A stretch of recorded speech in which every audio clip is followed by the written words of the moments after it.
Asato ma savegamaya tamaso ma jyotirgamaya mrityormamritam gamaya aviravirmayehi rudrayakte dakshinanmukham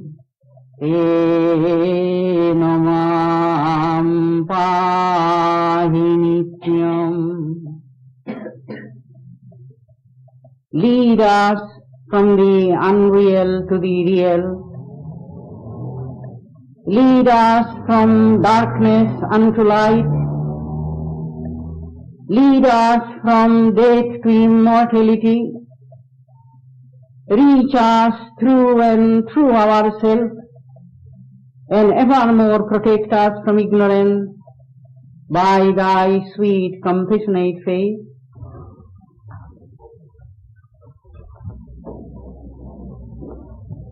My subject this evening is the mother heart of the universe. A strange subject, but I have felt that we should face one question at one time or another. And it is, what does this universe represent to us? Is it something passive, non-living, and therefore indifferent to our happiness or sorrow, or to our good or evil?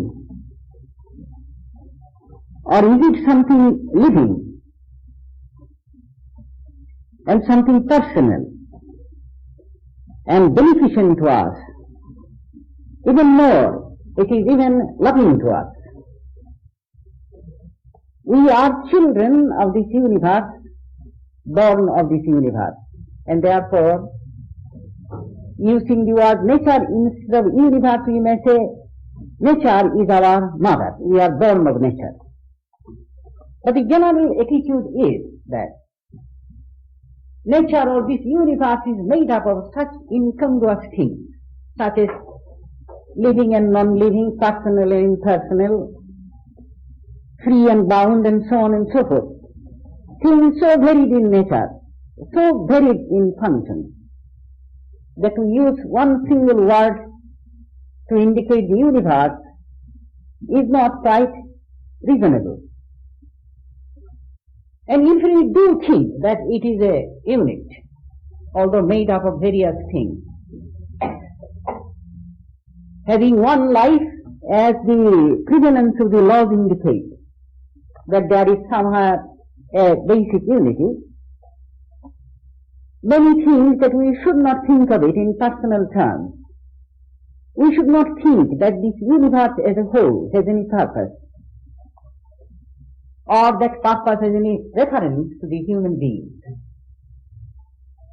I remember in the beginning of the 30s, there was a tremendous earthquake in North India.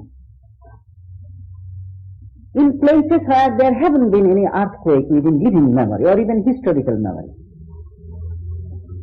And whole cities suffered. Just large portions of the cities just are wrecked.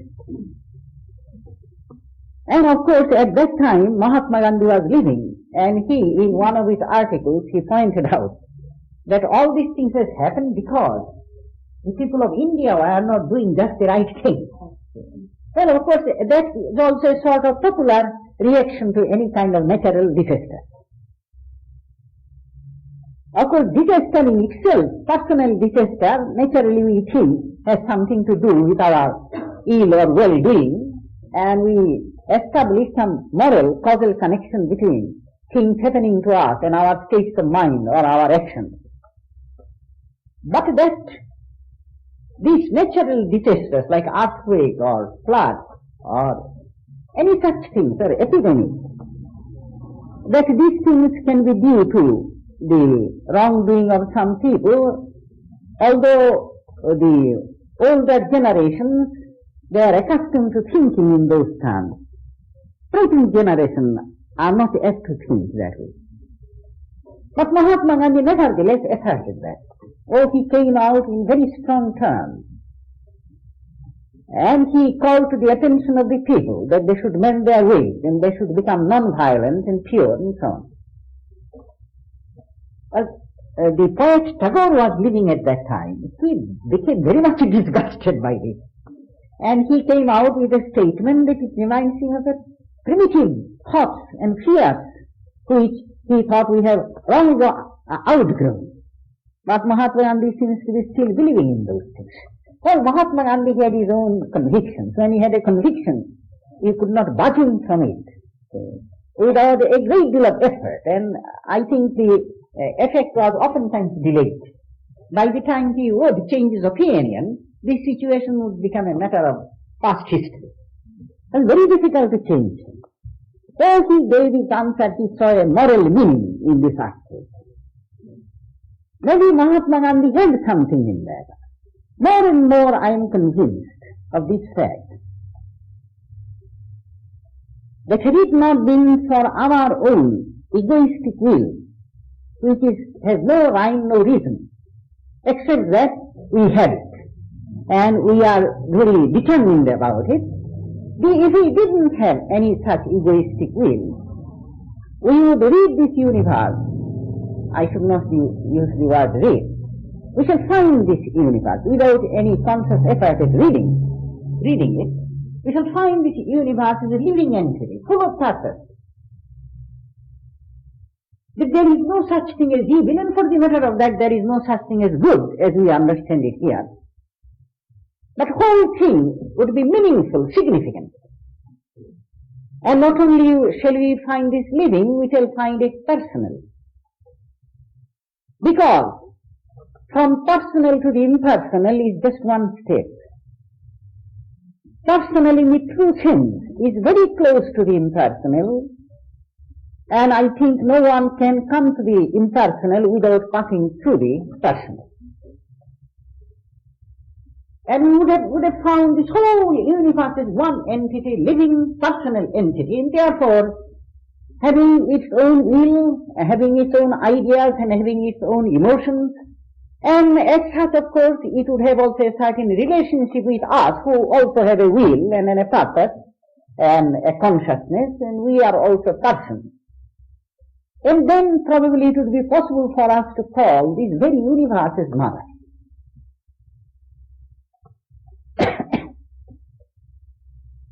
I am probably just mentioning something in a very complex way, which is well known to us, we who have studied particularly the Vedanta philosophy, according to which that the whole universe is nothing but Brahman, nothing but God.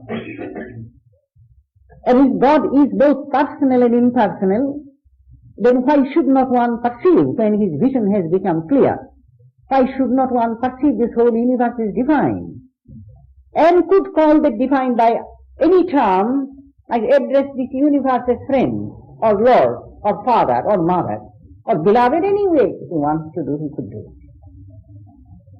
I shall just put this corrective statement, not that it is pertinent to my subject. I would say that we never maintain that the reality has always to be understood in terms of the universe. Because it has been maintained that only a small portion of the divine reality, as it were, has become this universe. The rest of it has always remained transcendental. And the transcendental aspect of God should not be forgotten. And because there is an aspect of God, a portion of God, if we may say so, which is not involved in this creation, has not become this universe, one could ignore the presence of the universe and directly approach this transcendental being God, and not bother about this universe at all. And you know, you can ignore many things, unless you have an inconvenient philosophic mind. If you are very rational, you cannot ignore any fragment of reality, however small or insignificant it might be.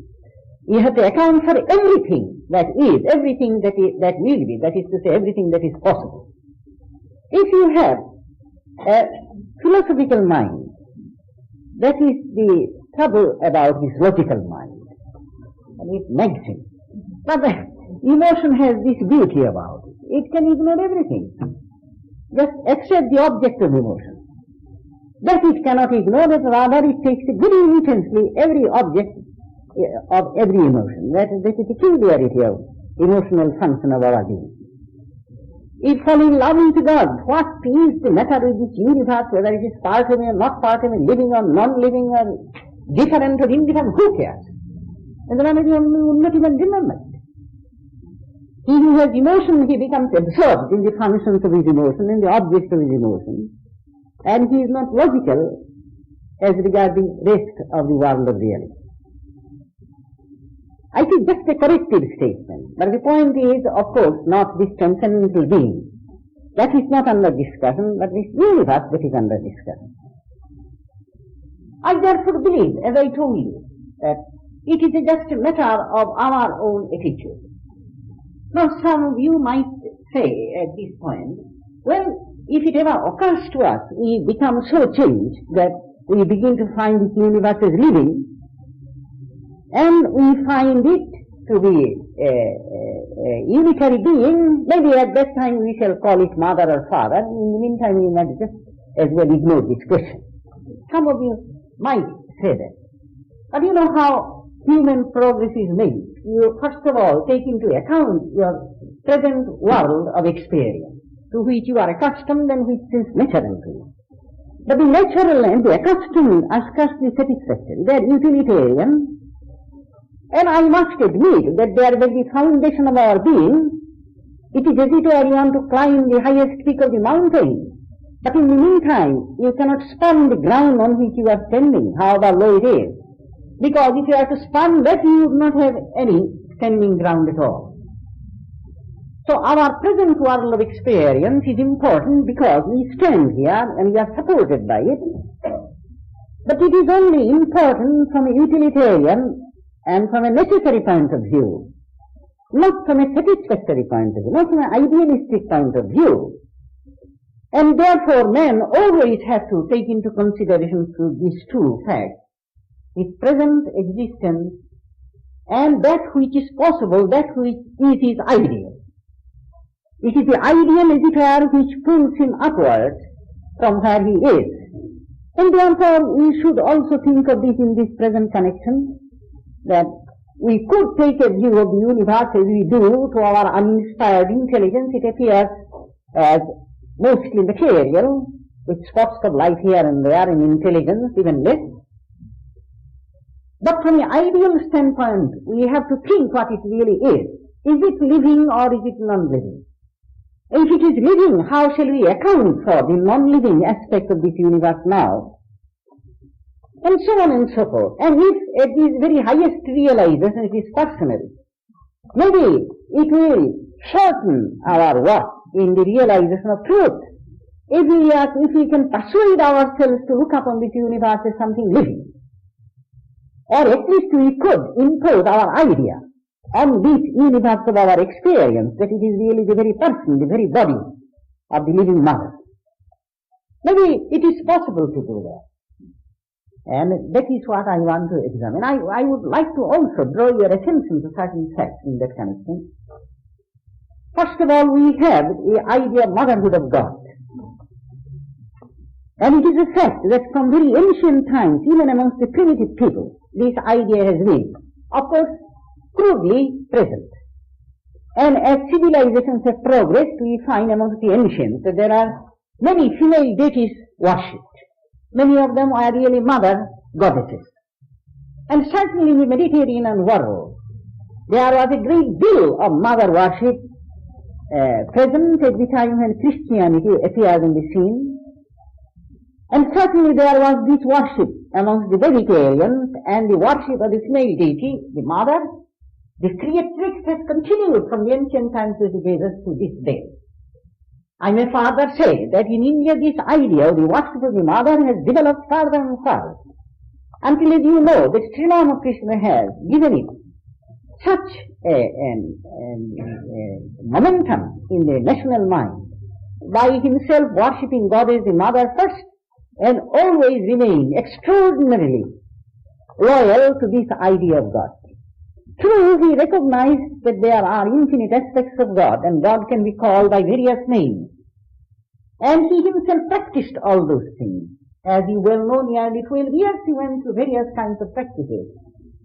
But always, in between, before he took up another form of spiritual practice, and after having finished one form of spiritual practice, during that interval he always went back to Mother. You know that story when Totapuri, who gave him initiation into monasticism and Advaita Vedanta, when he came to Dakshineshwar temple in course of his wandering, and he saw Sri Ramakrishna, he found in him such a deserving disciple that he at once wanted to initiate him into sannyasa and teach him monastic Vedanta. And Sri Ramakrishna said, let me go and ask Mother if she agrees. Of course, he just thought maybe he's going to ask the Mother. He wants to come. So yes, go and ask your Mother. But what he did, he went to the temple and asked Mother, Divine Mother, and Divine Mother said, yes, you go and you be his disciple and learn Advaita Vedanta. Sri Ramakrishna always remained true to this ideal. And afterwards, when all his spiritual practices were over, more often than not his mind would turn towards the Divine Mother. We also noticed one thing, that having asked a person what he believed in, what he didn't believe in, someone said he believed in formless God or in Brahman and so on. He always would add this of his own. He would say, you know, but you must admit the validity of Shakti as long as you are in this life. Validity of Shakti is you cannot ignore Shakti, the dynamic aspect of God. Now Shakti is the term used to indicate also the Divine Mother. Though its literal meaning is divine energy, and it is used to indicate the dynamic aspect of God. Dynamic aspect of Brahman, I should say. Brahman in its static aspect, that is a transcendental aspect, is functionless and actionless.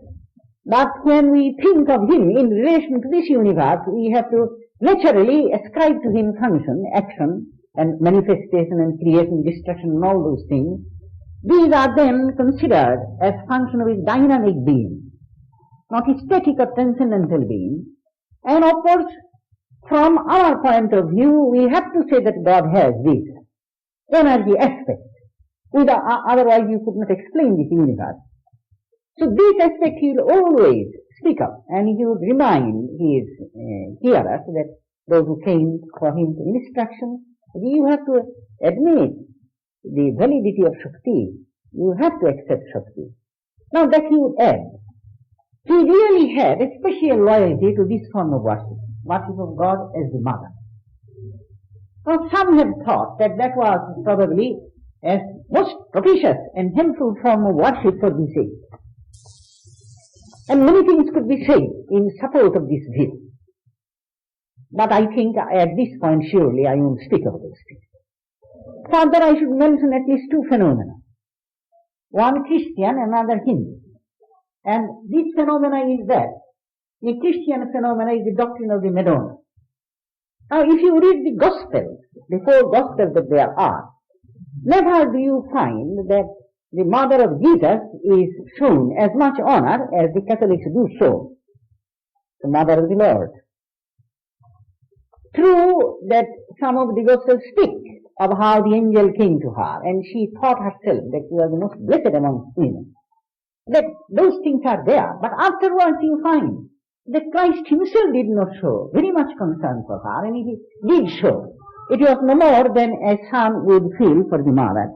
During crucifixion, he commended her to the care of one of the disciples. That much you see. She came when he was in one house, she came, but he would not receive her. And in another place, of course, the first miracle that Christ did, converting water into wine, we remember how his mother requested him. He was a little reluctant, afterwards he complied with that request. But you know where do you find that she is treated with that honor? As today the devout Catholics show to her as the Madonna. And it is a historical fact, as you well know, that when Christianity, or rather when the Roman imperial power began to suppress all other forms of worship, and along with the worship of the goddesses, mother goddesses, the worship which was so prevalent in the world there, in the eastern part of Mediterranean, the shores of Mediterranean, people would not abide by it. They began to clamor for the return of that kind of worship, though not in so many forms, and gradually they began to substitute the Madonna for all these goddesses, in mother of Jesus, Mary, and since that time, slowly this idea has grown. Well, although this is a kind of historical interpretation of the Madonna, but you know, all the religious things have to be interpreted from at least 2 points of view. One is historical. And many people think that that's the only true explanation, and oftentimes they find the historical explanation so crude, so contradictory, and so insignificant.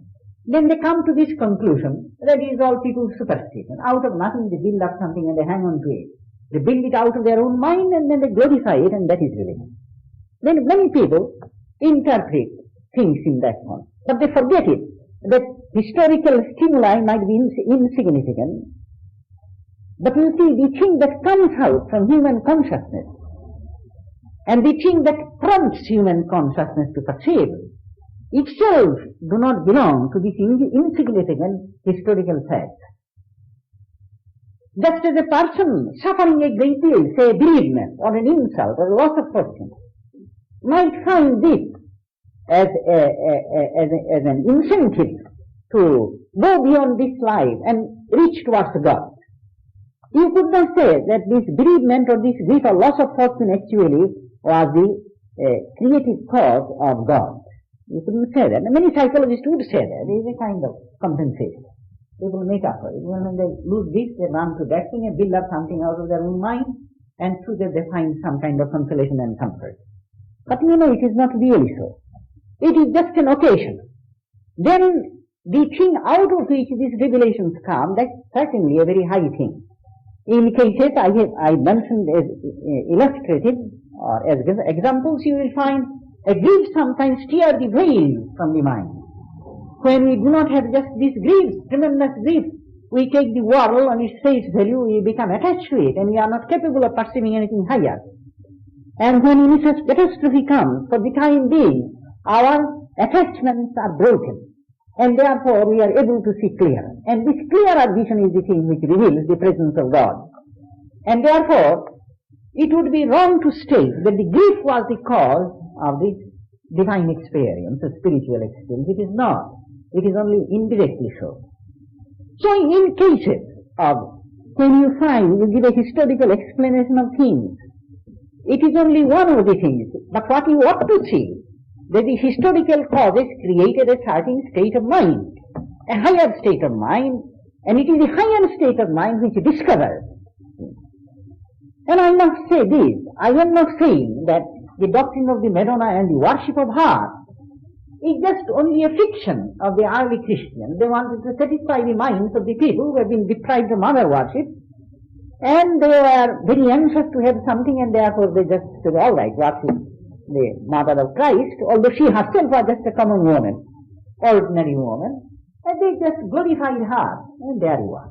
Then further people would say that it is customary, if there is a great person, particularly a spiritually great person, then either his brother or his son or his wife or his mother, all of them glorify them. They think they are also special. Many think that way, and therefore they think that that should not be really seriously accepted by people who want to be free from superstition. I myself have profound reverence for the Madonna, and I think it is one of the unique fruits of Christianity. I think I made a remark, somewhat extreme probably, but I think I still believe it is true, that one beautiful thing that Christianity has given to the world was not Christ, but the Madonna. To the Christians, of course, Christ is unique, and they write many things and all kinds of things that do not make any meaning to us. They one claim the Christian faith is historical. Of course, that is the thing they should not say. Because scholars do not know whether there was a historical Christ or if there was, what kind of person he was. There is so much doubt, and you cannot just brush aside all these researches of these scholars. Of course, there are disagreements amongst them. But on the other hand, there are so many evidences that many of the things which are called the sayings of the Christ, or miracles of the Christ, or actions of the Christ, are already in literature before Christ. And it is too much to believe that those things are exactly duplicated in Christ's life, actually duplicated. And the natural conclusion is many of these things are borrowed afterwards by the Christian devotees and interpolated into the life of the Christ. But whether there was some historical core, and which that was, about that there is not much certainty. And so they should not speak about the historicity of the Christ, historicity of the Christ as something unique. Now they speak about it. Then they say that he is the only Savior. Well, of course you know what we think in India. We also have at least several well-known incarnations. And exactly the same thing, if not even greater things have been said of them. I have told you once that when a Christian missionary told me that there is only one incarnation of God. And why? Because Christ had said so, that he is the Son of God. I mean, there is one in India who also said the same thing, that you are the incarnation of God. It can never be. You are so sure. Well, I showed in the Bhagavad Gita. I had an English translation, and there it is written. In the first person singular, Sri Krishna is saying that he becomes incarnated again and again. When he read this, he was just flabbergasted. He said, yes, he has said so. He could not really swallow that much, and yet he was a very nice man. He read it and he could not deny that. So there have been incarnations in India, there have been saviors in India. What Christ did and what Christ promised, these are all known in India. There was once in one of our very well-known monthlies in Calcutta, a long controversy lasting to several months between a Hindu scholar, who was a great biblical scholar himself, both Old and New Testament, it so happened, and among some Jesuit priests. They were also scholarly people.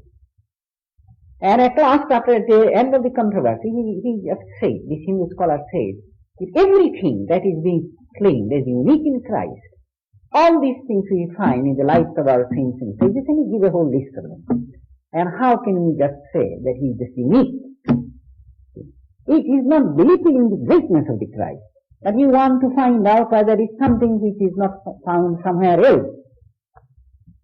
But in Hinduism also we have something like this. But although we have something like this, I do not therefore undervalue the importance of the worship of the Madonna.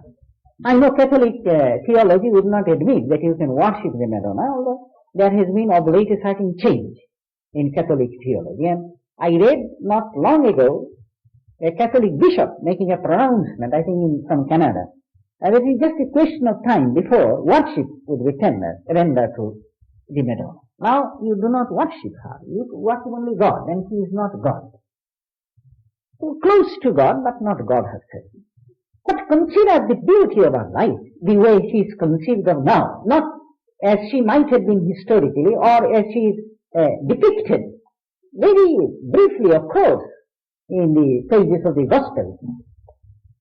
She is the very personification of tenderness and mediation on behalf of humanity. She is just like our idea of the mother. This is the Hindu idea of the mother. There is a hymn in Sanskrit hymn, and every verse ends with this refrain, that a bad son there can be, but a bad mother never. A bad mother never. I mean, that was putting pressure on the mother. The devotee was putting pressure on the mother, and you cannot really be unkind to me, because that would be being bad. I may be bad, I may do these wrong things I may do, but not you, because a bad mother never. The mother was on the spot. What could she do? But that is exactly the idea. The idea is, and I think it is not just a national idea, I think all over the world, more or less you find this idea persists. The worse the children become, the dearer they become to the mother's heart. She may scold, but she never condemns. Rarely you hear that. She may scold, she may punish, she may say this, she may say the other thing. But in her heart of hearts, she never condemns her son or daughter, whoever that might be. Don't you think that that is how even if we are very heroic in the secret recesses of our heart, we are all the time seeking for a person who would stand by us even if we had sunk to the lowest depth of our existence, who would not forsake us, who would not condemn us, who would help us, who would have the same love for us and therefore also same respect and same faith. We are always seeking for such a person. That is one, you might call it weakness. There is that weakness in the heart of every person. That is the cry of love. When human beings want to be loved by others, this is what we see. It is a desire. He is trying to somehow rescue his own lost self. Somehow he lost his dignity in life. And he wants to see one face where there is admiration and respect for him so that he could feel, no, it is not lost. And we are always waiting for that. And therefore, it is believed that there is some such being. Of course, everywhere there is. Even say, what about the mothers and the wives and the sisters and the daughters and so on? There are many who really very fond of their children, do not condemn them, may scold and point out the fault, but actually would not condemn. Yes, there are. And in our thinking in India, we sometimes have felt that even a human being can rise to such heights, such noble heights, that you could not distinguish her from the Divine Mother. Couldn't distinguish her. But in a mother, sometimes Divine Motherhood could find expression. And therefore, women are to be given special respect, that the special manifestation of Divine Motherhood. That is the idea. But our practical experience, it must be admitted, that falls short of the fulfillment of that expectation. If it is not for the persons themselves, at least for the situation that human beings are mortal. Even if a person had to find such a mother, or such a wife, or such a daughter or a sister, death comes and terminates this. You lose what you have. That's the horrible part of our situation here. And so then, it is quite possible that there could be some human beings in which this Divine Motherhood may have found expression. This is why I like this concept of the Madonna so much. It is a wonderful contribution. You might ask if other religions have done that. Not much. Not Mohammedanism, not in a very expressed way, not Buddhism. But in Hinduism we have it. But not to that extent until we come to our own day. For example, in the incarnation of the Lord as Rama, he married Sita, as you know, Princess Sita. And she was herself the daughter of a king. And a strange story of her origin is told. You probably are acquainted with that mythical ancient Hindu king, Janaka. You find him mentioned even in the Upanishads. He was recognized as a great patron of learning, particularly philosophical and spiritual wisdom. And also, traditionally it is believed that although he was a monarch, he attained to the very highest realization. He attained to the knowledge of Brahman. Even in the Upanishads that is mentioned. And we find in the lesser books also his stories are mentioned. And he is indicated in Bhagavad Gita as one of those persons who, following the path of action, selfless action, that is to say, practicing karma yoga, who attained to the highest wisdom, became established in the highest wisdom. Sri Krishna mentioned that in his discourse. Well, it is said that he, according to the custom in those days, he went to till the ground, and as he turned the sword, suddenly he noticed on the plowshare a beautiful baby there. He has dug up a baby from the earth. Well, the moment is very, of course, he said, You must admit to get out of the way. And I stopped, and all the others, they began to say, beautiful lady, divine appearance. Of course, he took the very little child home and accepted her as his daughter. And he brought her up. She became most beautiful, most extraordinary person as she grew up.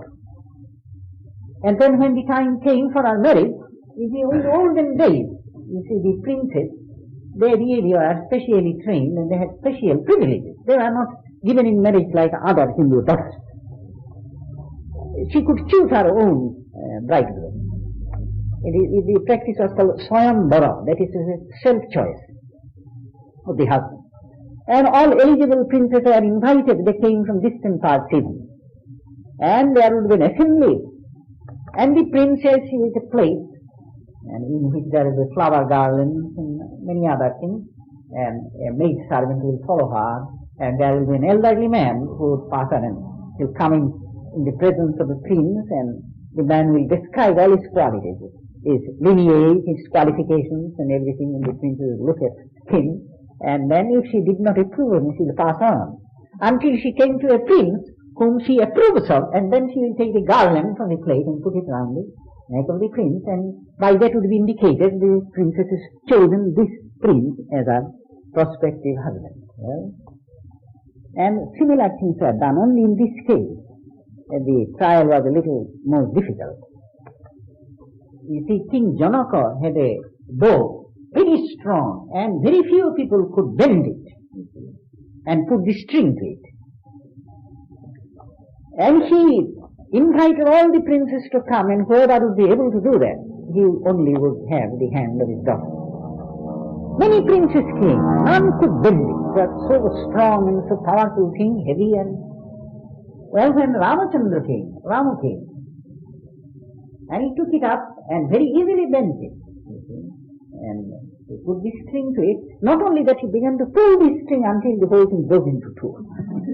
Well, that was certainly an exhibition of power, and Sita looked at him and he at once approved and married. Because you know, in Hindu tradition, Sita is the ideal wife, the ideal of all Hindu wives. No one has ever been able to equal her in her devotion, in her loyalty, in her purity to the husband, and her great wisdom in everything. You see, it is a marriage is not just marrying the husband. When a Hindu girl marries, she really marries the whole family, if not the whole clan. Because you see, she owes duties to all, not merely to the husband. Husband is just one. And there are many other members of the family. She owes equal duties to them all. I mean, those things could not be ignored. They had to be attended to, and you can well imagine what is the peculiar situation of the girl when she has to know how to behave with every member of the family in the right way. Because if she doesn't do it, there are always in-laws there, you know. In-laws are universal. Mother-in-laws and sister-in-laws and so on and so forth. Brother-in-laws are good. First of all, those who are elder, they will never say anything. They have no right to criticize. Father-in-law has no right to criticize. No uncle-in-law nor the brother-in-law who are older than our husband. They can only affectionate. Younger brothers-in-law, they make jokes with their sister-in-law. That is their privilege. And so that's a very sweet relationship, a teasing relationship. And she does not have to take them too seriously. It is the sisters-in-law which are the troublemakers. And of course, the proverbial mother-in-law. They're very hard to please. And you see, she showed, when she came to her husband's family, she showed by her behavior that she was perfect in every respect. In everything she was just practicing the ideal Hindu wife. But that is not how, from a religious point of view, she has been accepted. All these things are human aspects of her. And she is highly regarded for all this. But when it was recognized that Rama was an incarnation of God, and Sita was his better half, or at least equal half, she could not be less than divine. And as time went on, she began to receive worship of the devotees. And just as you find, of course, this relationship is different in Christianity, mother and son. That's the relationship. In the case of the worship of Sita and Rama, the Sita comes first. Do you notice this? Hindus put the woman's name first. It would not do to put the man's name first. That would be considered a breach of grammatical etiquette. Well, Sita and Rama, of course, there is a husband and wife relationship. The reason why it happened there was that in Indian philosophical conception from very ancient times, they began to think of the God in its static and the dynamic aspect, you see, as consorts, as parts of one being. Sometimes those things are put in a symbolical way, and therefore you find that a relationship is not so much of mother and son, but husband and wife. And that is the way it has come philosophically, and therefore when it began to become symbolized, it also became this relationship. We find also in the case of Sri Krishna the same thing, Radha Krishna. Radha was one of the cowherd maidens, and she is considered to be consort of Sri Krishna, a bit on the illegitimate side. See? I mean, they do not speak any kind of social relationship, but she is dynamic part of Sri Krishna. There is the same thing. And we find also the same thing has happened in connection with another incarnation of Lord Chaitanya.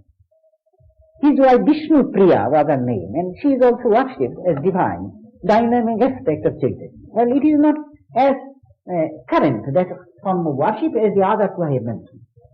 Now, you might well say that here probably just human glorification. Maybe in the olden days there was no such thing of Sita and worship of the Sita. Afterwards the devotees began to include those ideas to their own cult. But in our own days, Sri Ramakrishna had the vision of Sita as divine. As a matter of fact, that was the first vision he had, supernatural vision he had. He described it vividly. He was seated on the Panchavati, and not in a state of ecstasy or not in a state of meditation. It is one thing to have vision in the highest state of consciousness in which you are not aware of your surroundings and your mind is lifted up and transported into another realm, and there you have vision.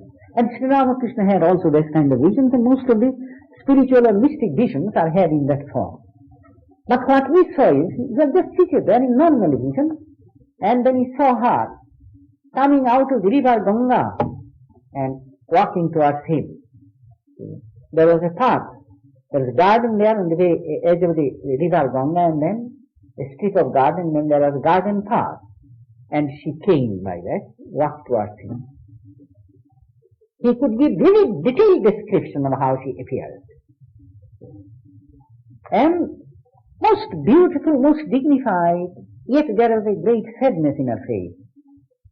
And she came with great dignity, slowly walking towards him. And he began to wonder, who is she, who is she? He could not recognize her at first.